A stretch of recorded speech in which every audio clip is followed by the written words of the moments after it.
Salut à tous, c'est Pixel, on se retrouve pour cette vidéo critique retour gagnant sur le film Passengers, un film de Morten Tildum, qu'on avait déjà retrouvé à la réalisation par exemple sur Imitation Game. Dans ce film, le duo fort, surtout au niveau du casting, c'est évidemment Chris Pratt et la très jolie Jennifer Lawrence. Avant même de parler de mon ressenti, on va tout de suite aborder l'aspect technique parce qu'il y a certaines choses à souligner quand même, notamment par exemple le scénario de Jon Spaihts, qui avait déjà travaillé sur Doctor Strange en 2016, mais aussi sur Prometheus. Voilà. Du coup, l'aspect vaisseau spatial du film est plutôt pas mal. Niveau scénario, c'est beaucoup plus réussi que ces deux films-là, que Doctor Strange ou Prometheus. Je trouve que c'est vraiment un cran au-dessus. Donc là, on arrive sur ce scénariste à faire quelque chose qui va aller encore au-delà de ce qu'il a fait. Il y a un progrès, heureusement. Donc quelque chose de plus intéressant. Quoique sur Prometheus, il y avait quand même beaucoup de nouveautés, beaucoup de surprises qui tombaient à l'eau, bien sûr. Mais là, je trouve que ça n'est pas le cas. La musique de Thomas Newman, bien sûr, alors un compositeur qui travaille beaucoup sur Pixar, puisqu'il faisait déjà la musique du monde de Dory, du monde de Nemo, mais surtout la musique de Wall-E, et Wall-E, de Wall-E. Et surtout, ce film ressemble beaucoup à Wall-E, on va en parler.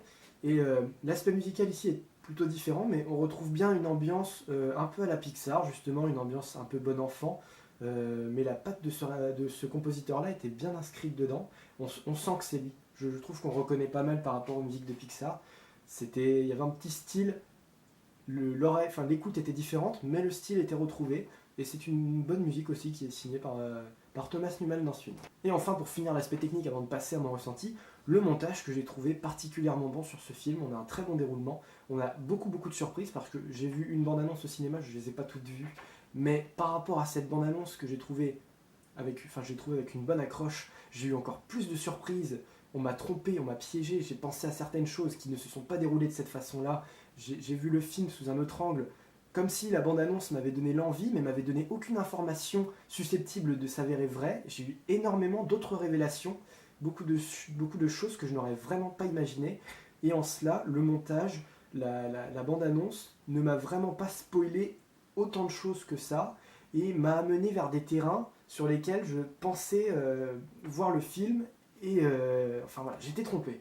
Vraiment, j'étais trompé, mais dans le bon sens. J'ai eu énormément de surprises sur ce film, enfin en tout cas pas mal. Et donc le montage, c'est Marianne Brandon qui avait déjà fait le montage de Star Wars 7 et de Star Trek. Encore une aventure spatiale ici, et c'est beaucoup mieux, je pense que c'est beaucoup mieux que le montage de Star Wars 7 qui était assez discutable, on va dire. Star Trek, je les ai pas vus. Je suis pas un grand fan de Star Trek. Je les regarde vite fait à la télé, mais j'en ai vraiment vu aucun en particulier en entier. Mais en tout cas, ici, vraiment, on sent qu'avec déjà cet aspect technique-là, on sent qu'on a l'envie de faire quelque chose d'assez spatial, que c'est maîtrisé. On a déjà pris des gens qui ont bossé dans ce contexte, qui ont fait des choses plus ou moins discutables, Prometheus, Star Wars 7. Mais on essaye de rester dans ce contexte et d'aller de l'avant dans un contexte spatial.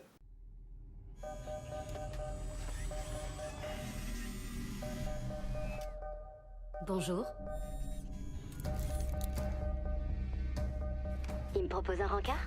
Le résumé du film, c'est un vaisseau spatial qui s'appelle je ne sais plus comment, et en gros il quitte la Terre, ce vaisseau spatial, chargé de 5000 et quelques personnes, membres d'équipage et passagers c'est un vaisseau de voyage de croisière, qui part vers une colonie spatiale. L'ennui c'est qu'il faut 120 ans pour y arriver, à vitesse maximale de ce vaisseau, donc la solution est de faire hiberner tous les gens à bord, et qu'ils se réveillent 4 mois avant l'arrivée du vaisseau spatial pour se préparer à leur vie, pour reprendre en main qu'ils puissent retrouver leur force physique, parce qu'il faut un certain temps d'adaptation après le réveil de l'hibernation. Donc voilà, il faut 120 ans de voyage, et au bout de 30 ans seulement de voyage, il y a des problèmes, on sent que le vaisseau commence à bugger un peu, et le caisson d'hibernation du personnage de Chris Pratt s'ouvre et il est réveillé. L'ennui c'est qu'une fois que ce caisson est réveillé, il ne peut pas y retourner.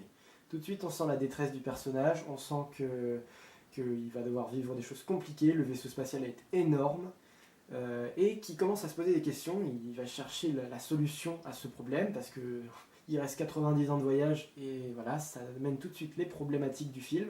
Donc voilà, mon ressenti, j'ai passé un très bon moment, une agréable surprise pour terminer cette année 2016. Le dernier film, donc les 7 plays vont bientôt arriver comme je vous l'ai dit. Très agréable surprise, beaucoup de bonnes choses. Ça ressemble à Wall-E comme je l'ai dit, puisqu'on est dans l'espace, dans un vaisseau spatial à destination d'une nouvelle planète, et que les choses ne se passent pas du tout comme prévu, et que même le spectateur n'avait pas prévu certaines choses, certains éléments, certaines façons dont l'action va être menée, certaines apparitions de personnages qui ne sont pas non plus dévoilés ouvertement dans la bande-annonce, enfin pas dans celle que j'ai vue en tout cas. Donc pas mal de bonnes choses. Un dilemme, un enjeu qui est assez, je dirais pas neuf, mais qui est accrocheur, qui est captivant. J'ai vraiment été captivé, j'ai ressenti pas mal d'émotions durant le film, j'ai été bouleversé. Donc ça fait de Passengers un film qui vraiment m'a bien marqué, oui, qui ne fera peut-être pas partie des plus grands de 2016, mais qui a l'audace d'exister et qui aura peut-être mérité qu'on en parle un peu plus finalement, parce que même les prestations sont assez bonnes. Tout m'a plu, la musique, le scénario, le montage, globalement c'est très satisfaisant.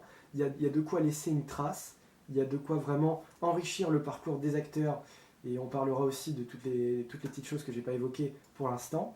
Mais c'est que du bon. Il y a un seul petit défaut que j'aborderai en fin de critique, qui m'a vraiment laissé sur ma faim parce que c'était le seul élément qui n'a pas été détaillé et qui n'a pas vraiment été compris et maîtrisé.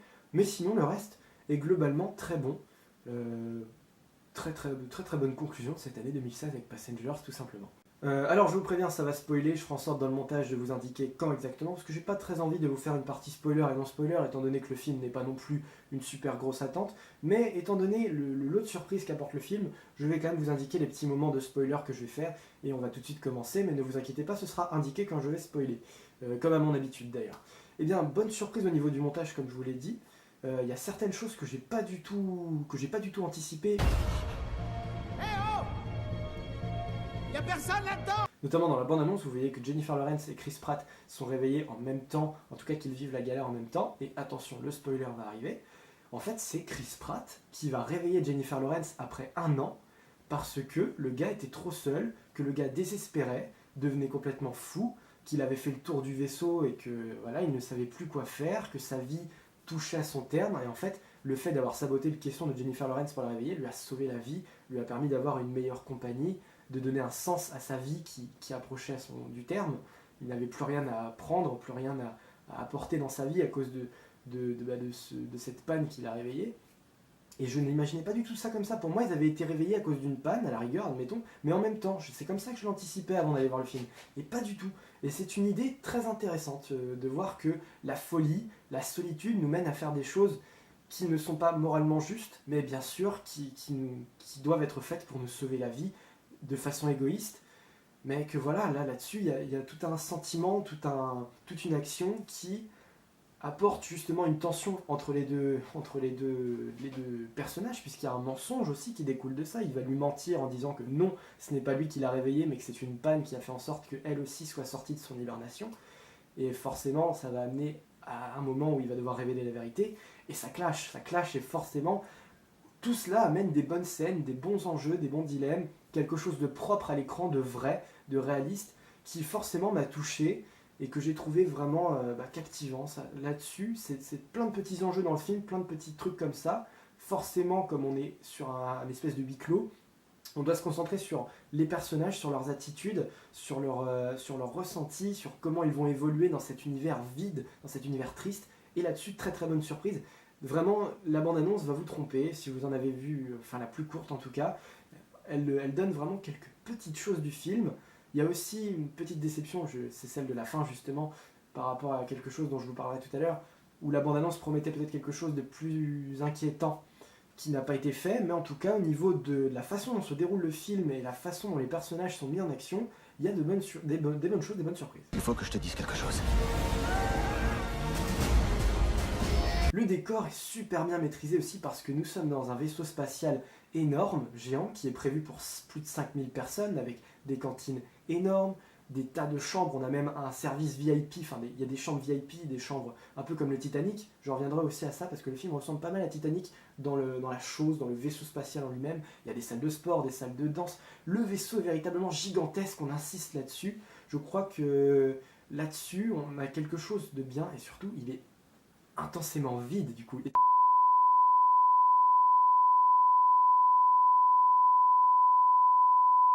Sur le fait que c'est énorme, que c'est triste, que c'est vide, c'est silencieux, c'est très très silencieux, on met aussi le doigt beaucoup là-dessus. Les musiques sont bonnes, mais à certains moments on insiste sur le fait que le vaisseau est à l'état végétatif, le vaisseau est endormi. comme les passagers en fait.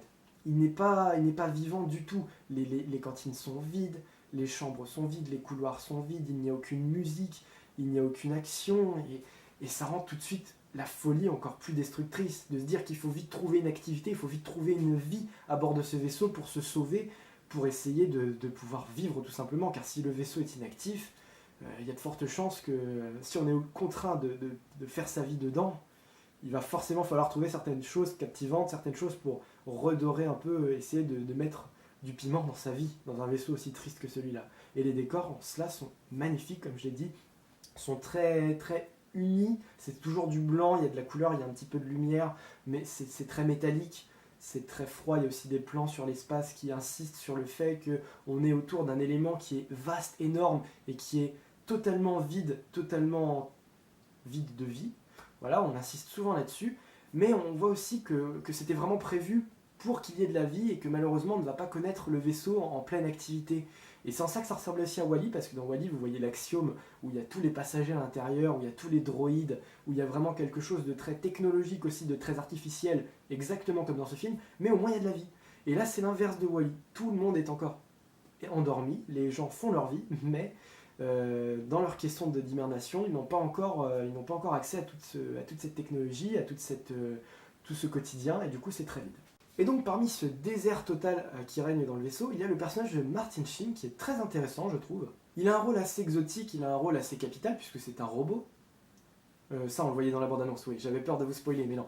Ça va être le seul personnage actif avec lequel ils vont pouvoir échanger certaines choses, avec lesquels ils vont pouvoir vivre tout simplement, et peut-être se rassurer, de se dire que je ne suis pas si seul que ça, même si c'est un robot, au moins on peut se parler, puisqu'il a une intelligence artificielle, donc il comprend ce qu'ils disent, ils essaient de communiquer, de parler de certaines choses, mais on voit que c'est pas assez, ça ne remplacera jamais un humain pour eux, et que c'est juste là pour être utile, mais que ça suffit à survivre seulement. Ce n'est pas ce qu'ils recherchent, bien sûr, ce n'est pas une présence humaine, ce n'est pas humain, forcément. Mais il est capital en cela parce qu'il leur permet de survivre, de les aider à survivre, même dans la parole. Alors, il est bien sapé, c'est un barman, et du coup, il a un aspect très rassurant, très bienveillant, bien qu'il a son petit moment de saloperie, vous verrez lequel pendant le film.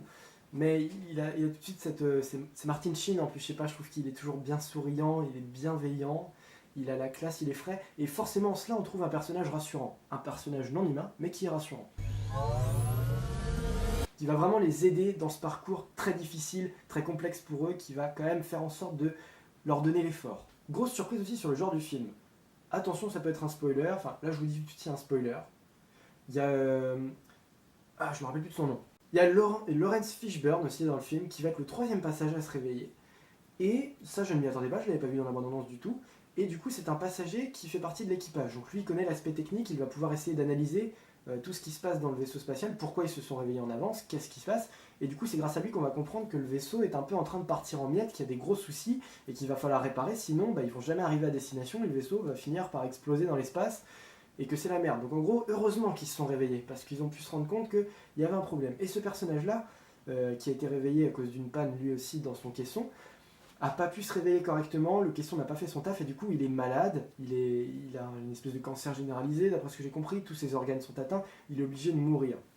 Et c'est très touchant parce qu'il le voit venir, parce que à 3 seulement, ils se disent merde, on est en train d'en perdre un, mais c'est la catastrophe, comment on va faire? On était déjà pas nombreux, mais alors en plus, on sent toute la détresse des personnages à se dire que enfin ils avaient réveillé quelqu'un de l'équipage, et que cette personne-là est malheureusement en train de décéder. Les seuls qui pourraient les sauver, le seul mec capable de pouvoir analyser la technologie, la réparer, est en train de s'éteindre. Mais c'est fou, c'est quand même la malchance qui leur tombe sur la gueule, mais toutes les 2 minutes. Toutes les 2 minutes, il y a quelque chose de dramatique qui se passe et qui fait que leur vie va être impactée et qu'il va falloir qu'ils se bougent le cul encore plus pour espérer survivre ou essayer de vivre dans cet élément. Et ça, c'est une bonne surprise. Il y a aussi la romance, l'aspect romance du film qui était évoqué plus ou moins, mais c'est vraiment très très appuyé dans le film. Beaucoup plus que ce que je pensais. Pour moi, c'était juste, ils vont finir ensemble à la fin ou pendant, et puis basta. Mais on insiste vraiment sur au moins une demi-heure, 3/4 d'heure du film, sur les 2 heures qu'il dure, je crois. On insiste vraiment sur leur évolution, leur relation, sur leur petite amourette, sur leur drague, sur leur flirt entre Jennifer Lawrence et Chris Pratt. C'est vraiment très important pour la suite du film aussi, pour analyser. Il y a énormément de choses qui sont présentées à l'écran, qui sont capitales pour le développement des personnages, pour la compréhension du spectateur et pour la suite des événements. Et on insiste beaucoup sur cette romance, comme je vous l'ai dit. Il y a une très longue exposition qui m'a flippé, franchement, sur le personnage de Chris Pratt. Il y a un énorme temps d'exposition pour se mettre à sa place, pour là aussi constater comment le personnage va vivre dans ce vaisseau spatial, comment il va évoluer. Le truc, c'est qu'il va passer 1 an tout seul, et ça, c'est pareil, on met le doigt dessus, on insiste vraiment, on se dit purée, mais le gars, avant que Jennifer Lawrence se réveille, il va passer 1 an tout seul, 1 an, vraiment 1 an. Et donc voilà, là-dessus, c'est particulièrement expliqué, on voit toute la détresse du personnage, comme j'ai dit, la solitude, et ça m'a vraiment fait flipper. Le gars devient fou, il y a des instants de folie, il y a des instants d'angoisse, d'anxiété. Et je crois que moi, j'aurais jamais tenu 1 an tout seul dans un vaisseau spatial. Je sais pas comment j'aurais réagi, comme lui, ou j'en sais rien. Mais il essaye tout, on le voit tout essayer de défoncer la porte de l'équipage pour aller les réveiller. On le voit qu'il essaye de se satisfaire de cette vie et de tester tous les trucs, tous les restaurants du vaisseau spatial, il va les tester pour essayer d'accepter son sort, toutes les salles de jeu, il va aller retourner voir son question d'hibernation pour essayer de comprendre, il va se replonger dedans pour essayer de se rendormir, mais ça marche pas, il essaye tout, on voit vraiment tout ce que l'être humain peut tenter de faire pour essayer de contrer le sort du destin, il essaye de le faire, et c'est très très bien, on ne rate rien, aucune miette, rien n'a été de trop ou pas assez, c'est juste la bonne dose qu'il faut. Le film dose excellemment les réactions, les actions des personnages et tout ce qu'il fait là-dessus a un impact, a une raison d'être qu'on va comprendre, qu'on va analyser et qui ensuite est bien traité. Et même pour finir un peu sur cet aspect oppressant, on parle quand même du temps puisqu'il faut 120 ans de voyage pour arriver à cette planète et qui se réveille 30 ans trop tôt, enfin 90 ans trop tôt même. Donc du coup ils se disent que c'est foutu, 90 ans, ils ont déjà la trentaine tous les deux. S'ils restent là réveillés, bah, ils seront déjà morts avant d'arriver sur la planète. Donc tout leur projet est foutu à l'eau. Jennifer Lawrence qui avait un projet en arrivant sur cette planète, elle comprend que ça va merder. Chris Pratt aussi. Ils se disent putain, toute notre vie est remise en jeu. Tous nos projets, tout ce qu'on avait prévu de faire, on ne les fera jamais. On n'a même pas une chance d'arriver en vie à temps. Donc le temps est une prison, le vaisseau spatial est une prison parce qu'il est grand, mais il n'est pas si grand que ça une fois qu'on en a fait le tour. Et quand il faut vivre 90 ans dans ce truc-là, bah, on se dit que très vite ça va commencer à nous faire chier. On voit vraiment l'aspect fermé, c'est une prison, prisonnier vraiment, et là c'est pareil, là-dessus j'ai trouvé ça oppressant et angoissant. Et enfin je termine sur le petit défaut du film, c'est les raisons des dysfonctionnements du vaisseau spatial. Dans la bande-annonce, par contre là ça promettait quelque chose d'énorme, puisqu'à la fin de la bande-annonce, vous voyez Chris Pratt qui disait « On n'a pas été réveillé sans raison ». Moi je me disais « Pirate spatial, pirate de l'espace, pirate extraterrestre », je sais pas, qu'il y avait un truc genre une attaque, quelque chose comme ça, ou que le vaisseau allait finalement, je sais pas, il y avait une trahison, un truc comme ça à bord, un mec peut-être qui voulait tous les tuer, voilà. Et en fait, les raisons de ces dysfonctionnements sont juste que le vaisseau s'en est pris un peu trop la gueule, mais on ne sait pas comment, on n'arrête pas de dire que ce vaisseau ne peut pas être cassé, il est totalement, comment on dit, il est invulnérable aux pannes et aux astéroïdes sur le chemin, puisqu'il y a un bouclier qui détruit les astéroïdes. Donc ça fait penser au Titanic. L'insubmersible, le vaisseau qui jamais ne pourra être détruit, jamais on n'y arrivera pas. Et en fait on ne sait pas tellement comment. Je pense qu'il y a eu un problème avec les modules d'hibernation.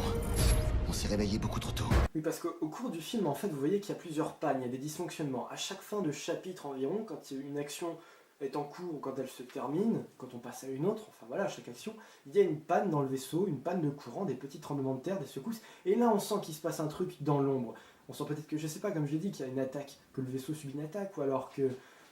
On ne sait pas, mais on s'attend à tout, à tous les scénarios possibles, et on sent que derrière tout ça, il y a un mystère, il y a quelqu'un de caché, ou en tout cas, voilà, quelque chose dans l'ombre. Et pas du tout. Et ça c'est con, c'est vraiment con. Je ne sais pas pourquoi, le film a insisté sur beaucoup de choses, énormément, et là-dessus aussi on insiste dessus, mais ça n'a aucun débouché, ça n'a aucune révélation importante, ni intéressante, puisque au final on apprend que voilà, le vaisseau a simplement subi des dommages, on ne sait pas comment, on ne sait pas pourquoi. Mais voilà, il y a eu la romance comme dans le Titanic, il y a eu un insubmersible comme le Titanic, et là on a voulu vous faire croire à une attaque pirate, un truc comme ça, vraiment. On ne sait pas comment, le vaisseau est tombé en panne à plusieurs moments, à plusieurs endroits, à cause des astéroïdes, alors que tout allait très bien. On ne sait pas d'où est venu le problème, il y a une surchauffe du réacteur qu'il faut régler à la fin aussi. Et pourquoi? Qu'est-ce qui s'est passé? Pourquoi il y a autant de problèmes d'un coup?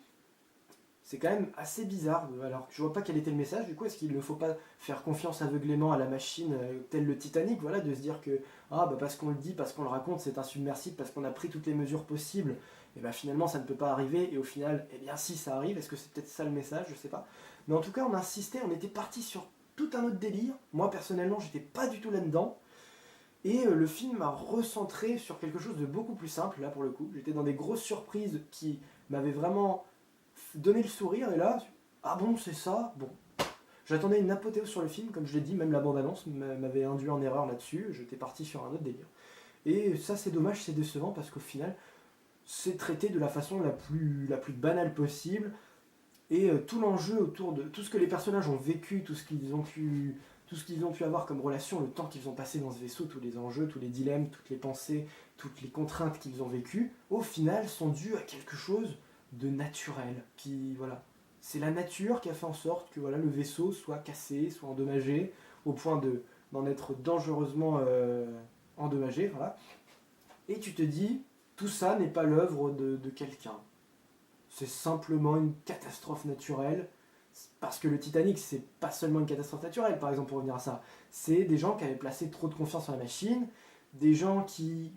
En plus, on le voit dans le Titanic. Allez, mettez les machines plus fortes. Si on arrive en avance, ce serait génial. C'est une erreur humaine aussi, le Titanic. Que là, pas vraiment. Et ça, c'est décevant, ouais. Là-dessus, j'y ai pas trouvé mon compte.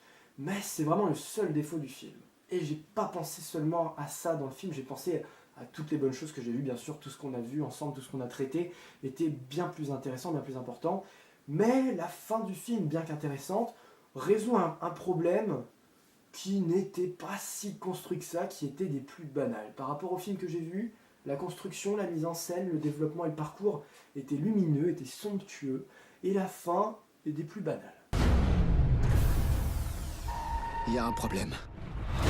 Bilan, Passengers est un très bon film, vraiment. Mais encore une fois, ça conclut l'année 2016 en beauté, à part un petit détail sur la fin du film, la fin du scénario, qui n'est pas bâclé, mais qui n'est pas, voilà, qui n'est pas la meilleure des fins de films qu'on ait vu, surtout que c'est quand même un happy end.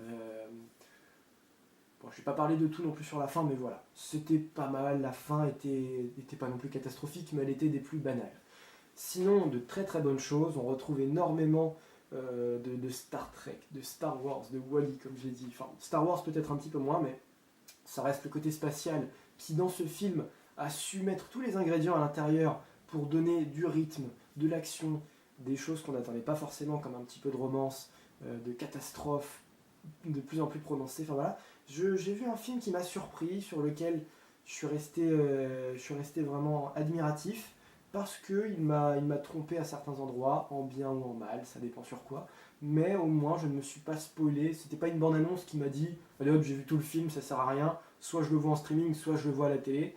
Non, c'est un film qui, j'en attendais pas non plus des masses, mais qui au final a su me captiver, a su me faire ressentir tous les ressentiments des personnages, toute leur détresse, leur angoisse, leur amour. C'est voilà, comme je dis, c'est presque une réécriture de Titanic, on pourrait dire. Hein. Là, j'ai vraiment retrouvé Rose et Jack, d'une certaine manière, dans une version spatiale, dans un autre contexte, dans une autre évolution. Mais il y a vraiment pas mal de bonnes choses qui se racontent, qui se voient. On a aussi des problématiques au niveau du temps, de l'enfermement, de la folie. Le film a traité pas mal d'éléments. Il n'y en avait pas trop, il n'y en avait pas assez. C'était bien dosé, ça je l'ai déjà dit aussi, mais voilà, on n'est pas parti sur des choses inutiles, on n'est pas parti sur des choses ennuyeuses ou trop longues, on n'est pas parti sur des incohérences totales ou quoi. J'ai pas non plus beaucoup parlé de l'aspect technique au début, j'ai évoqué quelques points, mais c'est bien filmé, c'est bien traité, l'image est belle, le son, tout ça, tout était bon. J'ai passé vraiment un moment agréable, de surprise, et voilà, je vous encourage vraiment à aller le voir. C'est comme ça qu'on termine l'année 2016 sur un très bon film spatial, qui a su jouer avec certaines émotions, avec certaines surprises, avec certaines bonnes choses. Donc voilà, Passengers est un bon film. Alors, je vous rappelle que je n'ai aucune idée des prochaines critiques, si ce n'est que pour le moment, le film sur Dalida, pourquoi pas, je pense même que je vais aller le voir, il y a de fortes chances que j'aille le voir. Il y a aussi Lego Batman qui arrive en février, ça c'est sûr, mais là la prochaine critique, je ne saurais pas du tout vous dire laquelle ce sera. Dalida, s'il est sorti, j'en sais rien, je sais pas, mais il pourrait y en avoir d'autres s'il y a d'autres films qui m'intéressent, mais je les ai pas en tête comme ça tout de suite. Donc voilà, c'était la dernière critique officielle de 2016, il n'y en aura plus. Donc ça veut dire que les 7 plays vont arriver, les 7 plays c'est mon classement des 7 plus mauvais films de 2016. Ça arrive donc, je vous en reparlerai, on va voir ça ensemble. Et la semaine prochaine, il y a aussi la vidéo de Bienvenue à bord, on se retrouve encore une fois à Disneyland Paris, puisqu'il n'y a pas d'autres parcs ouverts en ce moment, on doit se concentrer là-dessus, mais ce n'est pas la seule raison de ma vidéo à Disneyland Paris, vous le savez si vous me suivez. Il y a la saison de la Force, donc, et on va aller voir tout ça, une toute nouvelle saison sur Star Wars à Disneyland Paris, qu'on découvre donc la semaine prochaine. Restez à l'écoute pour voir tout ça, pour découvrir toute cette magie à Disney. Voilà. J'ai vraiment hâte. Star Wars, moi, vous savez que ça me tient beaucoup à cœur. À voir maintenant comment ça va se passer. Il y aura aussi des suites par rapport à la saison de la Force. Il y aura d'autres choses qu'on découvrira à Disneyland Paris, la version Star Wars du Space Mountain et Star Tours aussi, mais c'est pas pour tout de suite. Voilà. Donc ici se termine cette critique du film Passengers, un retour gagnant que je vous conseille vraiment fortement, n'oubliez pas.